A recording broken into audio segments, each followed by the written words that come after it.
మహాశివరాత్రి సందర్భంగా బ్రహ్మోత్సవాలకు శ్రీశైలంకి విచేస్తున్న భక్తులకు స్వాగతం సుస్వాగతం. మరిన్ని వివరాలకు సంప్రదించండి. ఇట్లు కార్యనిర్వహణాధికారి శ్రీశైలం.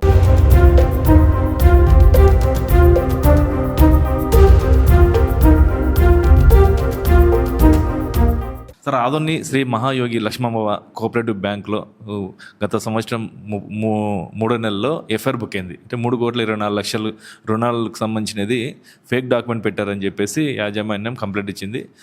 బ్యాంక్ మేనేజర్ మీద చర్యలు తీసుకుంటున్నారు. అయితే ఇది ఎంక్వైరీ జరుగుతుంది అంటున్నారు. మీ దృష్టికి వచ్చిందా? ఏమి ఎంక్వైరీ జరుగుతుంది? మీరు చెప్పింది నిజమేనండి. ఎంక్వైరీ జరుగుతుంది.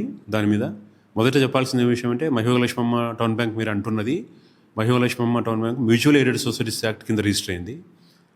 Mutual aid cooperative society act అని ఒక యాక్ట్ ఉంది మా దాంట్లో. దాని కింద రిజిస్టర్ అయింది. అది ఎక్కువ ఫ్రీడమ్గా, సంఘాలకు ఎక్కువ స్వేచ్ఛ ఉండేట్టుగా, పాలకవర్గాలకి నిర్ణయాలు తీసుకున్నానికి ఎక్కువ అధికారం ఉండేట్టుగా ఉండే చట్టం అది.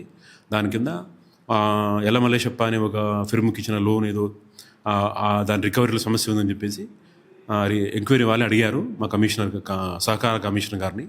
ఆయన ఎంక్వైరీ ఆర్డర్ చేశారు. ఆదోని సంబంధించిన మా డిప్యూటీ రిజిస్ట్రార్ని ఎంక్వైరీ ఆఫీసర్గా వేసి ఎంక్వైరీ నడుస్తుంది. ఎంక్వైరీ జరుగుతున్నమాట వాస్తవం. సార్, ఎప్పటి నుండి ఎంక్వైరీ జరుగుతుంది? ఈ ఎంక్వైరీలో ఏం బయటపడింది సార్? ఎంక్వైరీ రిపోర్ట్ ఇంకా రాలేదు. ఎంక్వైరీ రిపోర్టు నేరుగా మాకు ఇవ్వరు.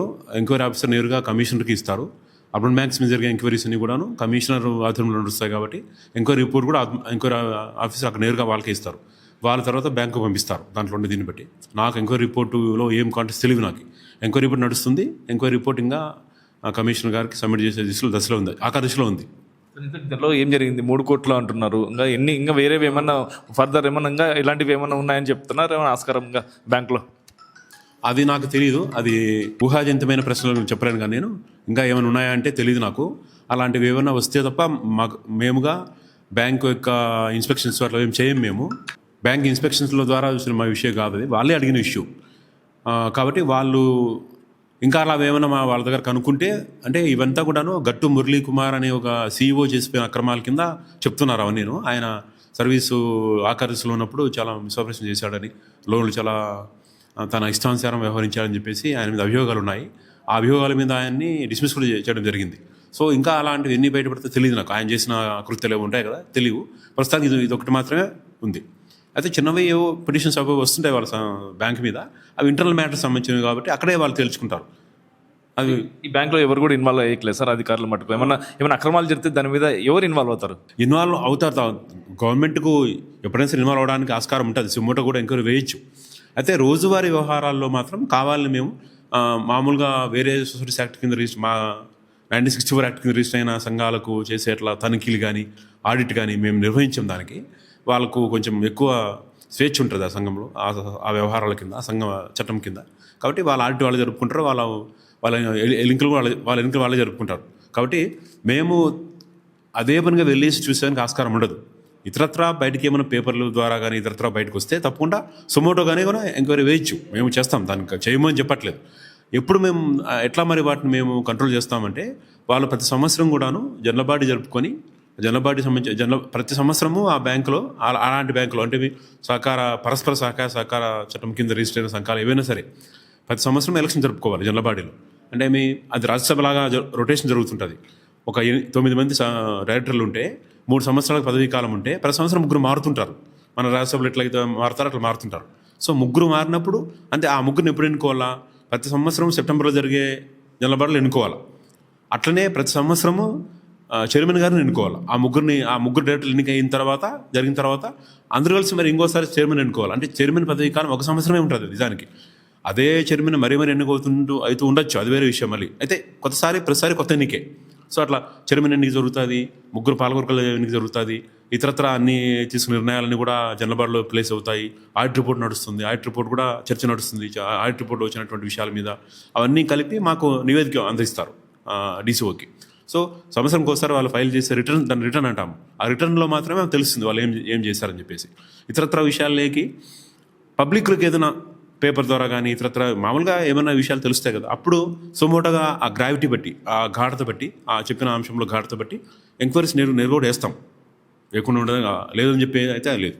సార్, అయితే మీరు అన్నారు ఎన్నిక అంటే తరచూ కూడా గత కొన్ని సంవత్సరాల నుండి రాయ్ శెట్టి వాళ్ళ ఫ్యామిలీనే ఉంటుంది. దీన్ని ఎలా చూడొచ్చు? అంటే బ్యాంకులో డైరెక్టర్లు మారుతున్నారు కానీ చైర్మన్ మాట్లాడారు, దీన్ని ఎలా చూడొచ్చు?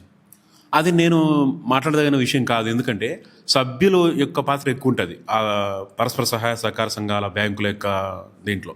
సభ్యులు ఎన్నుకుంటుంటే మీరు ఎందుకు ఎన్నుకుంటున్నారని చెప్పి నేను అడగలేను. నాకు సంబంధించిన ఇష్యూ కూడా కాదు. సభ్యత్వానికి సభ్యులకి జనరల్ బాడీకే పవర్ఫుల్గా ఉంటుంది అలాంటి సంఘాలకి. సో జనరల్ బాడీలో సంఘ సభ్యులంతా ఎన్నుకుంటున్నారంటే దాన్ని నేను అనుమానించేది కానీ లేదా ఇంకో రకంగా మాట్లాడేది కానీ నేను చేయలేను. సార్ ఇప్పుడు ఏదైతే ఇప్పుడు ఆదోని లక్ష్మమ్మవ్వ కోఆపరేటివ్ సొసైటీ బ్యాంక్ ఉంది కదా, ఇది మొత్తం ఆర్బీఐ గైడ్లైన్స్ ప్రకారమే నడుస్తుందంటారా?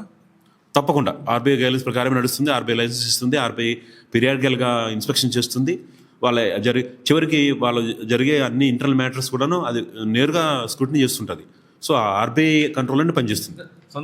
సభ్యులు సొంత నిర్ణయాలు తీసుకొని ఏమైనా బ్యాంకులో ఏమైనా చేయొచ్చా సార్? తప్పకుండా చేయొచ్చు. సభ్యుల సొంత నిర్ణయంతోనే సభ్య నిర్ణయంతోనే నడుస్తుంది బ్యాంకు.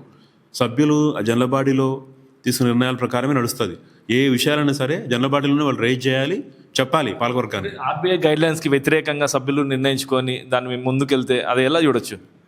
అట్లా నడిచేదానికి వీలు లేదండి. ఎందుకంటే సభ్యులు ఒకవేళ తమకు తెలియకపోవడం వల్ల ఆర్బీఐ నిబంధనలకు వ్యతిరేకంగా ఏమైనా కొన్ని ప్రతిపాదనలు చేయడము, కొన్ని పనులు అడగడం చేస్తే ఆ సంఘాన్ని నిర్వహించడానికి పాలకవర్గం ఉంటుంది. తర్వాత సీఈఓ ఉంటాడు కదా, చీఫ్ ఎగ్జిక్యూటివ్ ఆఫీసరు, వాళ్ళు చెప్తారు ఇది మనం చేయలేము, ఈ పని ఆర్బీఐ గైడ్లైన్స్ ప్రకారం వ్యతిరేకంగా ఉంటుంది, చట్టం ప్రకారం వ్యతిరేకం అవుతుంది కాబట్టి మనం చేయలేమని చెప్తారు.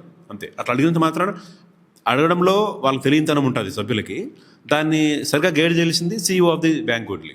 అయితే ఆర్బీఐ గైడ్లైన్స్ ప్రకారం అయితే ఒక వ్యక్తి పేరు మీద బ్యాంక్ అకౌంట్ ఓపెన్ చేయాలి. అయితే ప్లాట్ల నంబర్ పేరు మీద బ్యాంక్ అకౌంట్లు ఓపెన్ చేసినట్టు బయటపడింది. దీన్ని ఎలా చూడొచ్చు?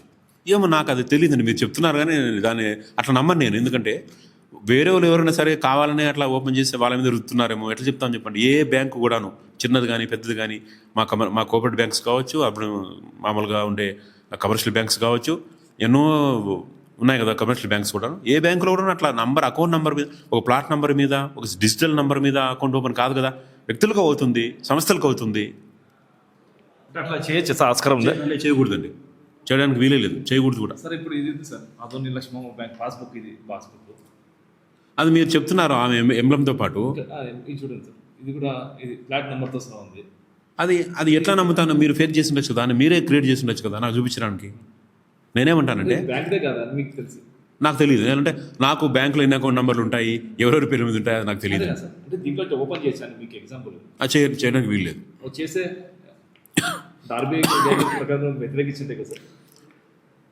ఆర్బీఐ గైడ్లైన్స్ కాదు, మనం పెట్టుకునే చిన్న చిన్న కండిషన్స్ ప్రకారం కూడా అది ఏ దాని ప్రకారమైనా అట్లాంటి అకౌంట్ నెంబర్ మీద, ఒక నంబర్ మీద అకౌంట్ నెంబర్ ఓపెన్ చేయడం తప్పు. చేయకూడదు. అది జరిగిందని అనుకోవట్లే. అది మీరే నాకు ఏమైనా అట్లా చూపిస్తున్నారేమో అనుకుంటున్నాను.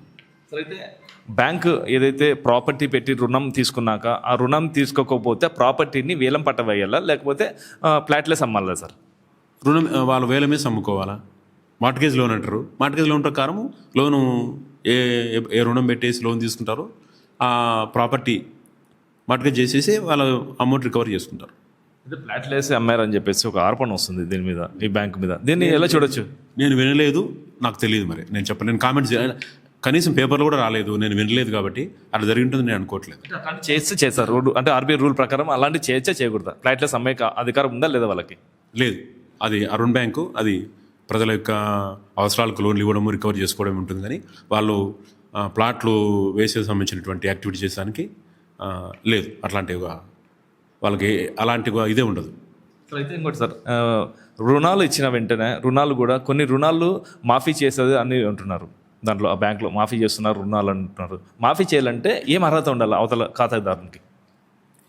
మాఫీ చేయడం అనేది మామూలుగా బ్యాంక్ పరిభాషలో మాకు తెలియని విషయం అండి. అందులోనూ అర్బన్ బ్యాంక్స్లో మాఫీ అంటే వాళ్ళ ప్రాఫిట్ని తగ్గించుకొని ఆ ప్రాఫిట్ లోపల ఇవ్వడమే. నిజానికి మాఫీ అంటే మామూలుగా మాఫీ అంటే బయట మామూలు సహకార సంఘాల్లో మాఫీ అంటే ప్రభుత్వం ఆ మాఫీని భరిస్తుంది. ఇక్కడ అర్బన్ బ్యాంక్స్కి ఎవరు భరించేటోళ్ళు ఎవరుండరు. వాళ్ళ ప్రాఫిట్ వాళ్ళు తగ్గించుకోవడమే లెక్క అంతే. అట్లా చేస్తే మనం ఇంకా వాళ్ళ రిస్క్ అంతే. వాళ్ళ జనరల్ అడగాల్సిందే దాన్ని. వాళ్ళ జనరల్ ప్రశ్న చేసేటోళ్ళు ఉండాలా. వాళ్ళ జనరల్ దాన్ని వ్యతిరేకించవచ్చు కావాలంటే సభ్యులు. ఇలాంటి బ్యాంకులు ఆర్బీఐకి వ్యతిరేకంగా వెళ్తే ఎలాంటి చర్యలు ఉంటే దాని మీద ఏమైనా యాక్షన్ తీసుకునే అవకాశం ఉంటుందా? తెలిస్తే బయటపడదు. ఆర్బీఐ తప్పకుండా వాళ్ళ పీరియాడికల్గా చేసే ఇన్స్పెక్షన్స్లో వచ్చే డిఫెక్ట్ల మీద వాళ్ళే రెక్టిఫై చేయించుకుంటారు. వాళ్ళే ఏవో చేస్తుంటారు. చాలా పెద్ద ఇష్యూస్ వచ్చి సంఘం బ్యాంకు మరీ సామాజికమైన ప్రజల యొక్క కస్టమర్ల యొక్క అవసరాలు తీర్చే విధంగా లేదు అని నమ్మినప్పుడు ఆర్బీఐ చాలా సందర్భాల్లో క్యాన్సిల్ చేసేస్తుంది, ఆ బ్యాంక్స్ని ఆపేస్తుంది ట్రాన్సాక్షన్స్ని. అయితే మీరు ఇప్పుడు ఈ బ్యాంకు ఉన్న పవర్ కానీ ఈ బ్యాంకుకున్న నియమ నిబంధనల ప్రకారం మీరు ఎలాంటి ఎంక్వైరీ వరకు చేయవచ్చు మీ అధికారం బట్టి? మేము ఎంక్వైరీ వేసేంత వరకే మా కమిషనర్ గారికి రాసి, సహకార కమిషనర్ గారికి రాసి ఆ ఇష్యూల మీద ఎంక్వైరీ వేయించడం వరకు ఆ ఎంక్వైరీ రిపోర్ట్ తెప్పించి, ఆ ఎంక్వైరీ రిపోర్ట్ కూడాను నేరుగా మేము యాక్షన్ తీసుకోవడానికి ఏముండదు. పరస్పర సహాయ సహకార సంఘాల యొక్క బయలా ప్రకారం, యాక్ట్ ప్రకారము ఏదైనా ఎంక్వైరీ రిపోర్టు తేలితే, ఏమైనా అక్రమాలు జరిగినట్టు కానీ ఏమైనా తేలితే ట్రిబ్యునల్కి పంపించాలి. ఆ రిపోర్ట్ని ట్రిబ్యునల్లో యాక్షన్ తీసుకుంటుంది. మేము యాక్షన్ తీసుకోవడానికి వీలు లేదు. సహకార శాఖకు, సహకార డీసీఓ కానీ కమిషనర్ గారికి కానీ నేరుగా యాక్షన్ తీసుకోవడానికి వీలు లేదు. మేము ఏం చేయగలుగుతామంటే ఆ ఎంక్వైరీ చేయించిన తర్వాత ఆ ఎంక్వైరీ రిపోర్ట్తో పాటు, ఫైండింగ్స్తో పాటు, ఇట్లా జరిగినటువంటి తప్పిదాలతో పాటు సహకార ట్రిబ్యునల్ ఉంటుంది, ఆ ట్రిబ్యునల్కి పంపిస్తాం.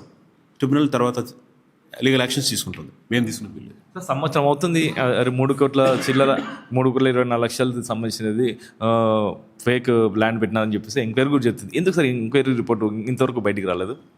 లేదంటే మీరు అట్లా అనకూడదు. ఎంక్వైరీ రిపోర్టు మ్యాక్స్ యాక్ట్ ప్రకారం అయితే 120 days లోపలే చేసేయాలి. ఆమెకు వేసింది కూడా 120 days లోపలే చేసింటారు. ఆమె రిపోర్ట్ చేసింటుంది. అది కమిషనర్ గారి స్థాయిలో ఉంటుందండి. వాళ్ళు తొందరలోనే ఇస్తారు. అది డిలే, అంత డిలే కావట్లేదు. అంటే మహా అయితే డిలే 15 రోజులు 20 రోజులు డిలే అయ్యిండొచ్చేమో, కానీ రిపోర్ట్ డ్రాఫ్టింగ్ టైం తీసుకుంటుంది. ఎంక్వైరీ చేసిన తర్వాత డ్రాఫ్ట్ చేయాలి కదండి, డ్రాఫ్టింగ్ టైం ఉంటుంది. తర్వాత కమిషనర్కి ఇచ్చేస్తారు. కమిషనర్ గారు దాన్ని పరిశీలించేసి ఫైండింగ్స్ రాసుకోవాలి కదా, ఆ ఫైండింగ్స్ బట్టి కమ్యూనికేట్ చేయాలా. ఇవాళ కల్లా సొసైటీకి వెళ్ళిందేమో, మీకు తెలియదు కదా, నాకు తెలియదు కదా. నేరుగా కమిషనర్ గారి నుంచినే బ్యాంకుకి వెళ్తుంది. మీ మీద మీరు అడిగిన ఎంక్వైరీ కూడా మేము చేయించాము, ఈ ఫైండింగ్స్ ఇవి అని చెప్పేసి పంపించిండొచ్చు. అంటే మీకు తెలియకుండా జరుగుతుంది సార్. జిల్లాలో మీరు కూడా ఆఫీసర్ కదా, మీకు తెలియకుండా పోతుంది. ఎంక్వైరీ రిపోర్టు కమిషనర్ గారి ఆఫీస్ నుంచి నా ద్వారా అయినా పంపించవచ్చు, నేరుగా కమిషనర్ ఆఫీస్ నుంచి వాళ్ళకు కూడా ఇవ్వచ్చు. కాబట్టి నేను డిలే అనుకోవట్లేదు. నాకు తెలియకుండా అంటే పంపిస్తారేమో 1-2 రోజులు అనుకుంటున్నా. డిలే అని అనుకోవట్లేదు. అంటే మీకు తెలియకుండా అయితే పంపారు కదా సార్, మీకు తెలిసాక పంపిస్తారు కదా? తెలిసి పంపిస్తారు. తెలిసి రిపోర్ట్ అయిపోయిందా తర్వాత నాకు వాళ్ళకి నేరుగా చేరిన తర్వాత నాకు తెలుస్తుంది. అయితే ఇప్పుడైతే ఇంకా పంపించలేదని అర్థం. అవును, ఇప్పటికి ఇంకా రాలే. ఎన్ని రోజులు సార్ ఎంక్వైరీ స్టార్ట్ అయ్యి? ఎన్ని రోజులు అవుతుంది అయిపోయి కూడా ఎంక్వైరీ? మీరు ఏమేమి అడుగుతారన్నారు, ఏమేమి అడుగుతున్నారు? అడిగింది ఎలిమినేషన్ విషయం అడుగుతామన్నారు. అదే సార్, ఆ విషయమే ఎంక్వైరీ గురించి అడుగుతుంది. అంత మించి ఎంక్వైరీ సార్, అదే ఎంక్వైరీ ఎన్ని రోజులు అయింది? ఇంతే మాట్లాడతాను నేను. అదే సార్, ఎంక్వైరీ ఎన్ని రోజులు అయింది? నేను ఇంతే మాట్లాడతాను. సార్ ఎంక్వైరీ అయిందా లేదా? ఎన్ని రోజులు అవుతుంది కదా, ఎందుకు రిపోర్ట్ బయట రావట్లేదు? అదే నన్ను మీరు అడగలేదు. మీరు చెప్తాను చెప్పలే విషయం, మాట్లాడమని చెప్పలేదు. రిపోర్ట్ బయట ఇష్యూ, అదే ఇష్యూనే కదా సార్, ఎంక్వైరీ రిపోర్ట్ నడుస్తుంది కదా, రిపోర్ట్ ఎప్పుడు వస్తుందో అడుగుతున్నా. వస్తుంది రిపోర్ట్. కమిషనర్ గారిని అడగండి. ఓకే, నాకంటే ముందు నేను అడిగితే చెప్పలేను కదా. రిపోర్ట్ రిసీవ్ చేసుకునేది కమిషనర్ గారు, గుంటూరులో ఉండే మా సహకార కమిషనర్ గారు. వాళ్ళ ఆఫీస్ చేరిందేమో అనుకుంటున్నాను. అదే సార్ మీకు తెలియకుండా పోయిందా అడుగుతున్నా. ఒకవేళ పోయిందా తెలియకుండా అడుగుతున్నా. పోయింది ఎంక్వైరీ రిపోర్ట్, వాళ్ళు చేరింది. ఓకే సార్, ఏం జరిగింది సార్? రెగ్యులర్ ఏమన్నా బయట నేను చదవలేదు. ఓకే, వాళ్ళు చేరిందనే విషయం తెలుసు. ఎప్పుడు చేరింది సార్? మామూలుగా ఒక వారం ఏంటుంది. వారం అయితే మీకు తెలియదు, దాంట్లో ఏం మ్యాటర్ ఉండదు. నాకేం చెప్పరు కదా. నేరుగా వాళ్ళకి చేరిన తర్వాత వాళ్ళు నాకేమైనా చదివి చెప్పంటే చెప్తాను. నేను ప్రస్తుతానికి అయితే నేనేం చెప్పాను. అది బయట పడాలి కదా సార్, ఇంకా ఏం జరిగింది నిజాలు అనేది ప్రజలకు బయట పడాలి. తప్పకుండా ఫైండింగ్స్ ఇస్తుంది కమిషనర్ ఆఫీస్కి ఫైండింగ్ ఇస్తుంది. మరి వారం అయినప్పుడు ఎందుకు ఇంకా బయట పెట్టారు సార్ ఎంక్వైరీ రిపోర్ట్? అంటే ఒక ఆఫీస్ రిపోర్టు, పెద్ద రిపోర్ట్ పోతే చదివి దాన్ని డ్రాఫ్ట్ చేసేకి ఉండదండి. మీ ప్రకారమే మీరు ఒక దినంలో రిపోర్ట్ ఇవ్వాలని మీరు డిమాండ్ చేస్తారా మమ్మల్ని? మీరు 7 daysలో రిపోర్ట్ ఇవ్వాలా, చదివి చెప్పాలా అని 2 రోజులు చదివి మీరు మమ్మల్ని డిమాండ్ చేస్తారు? మీరన్నారు సార్, ఇన్ని రోజులు ఇస్తామని చెప్పి మీరు అంటున్నారు కదా. ఇస్తారంటున్నాను కదా. కమిషనర్ ఆఫీస్ నుంచి వస్తుంది ఫైండింగ్స్, అప్పుడు చెప్తాను. Thank you.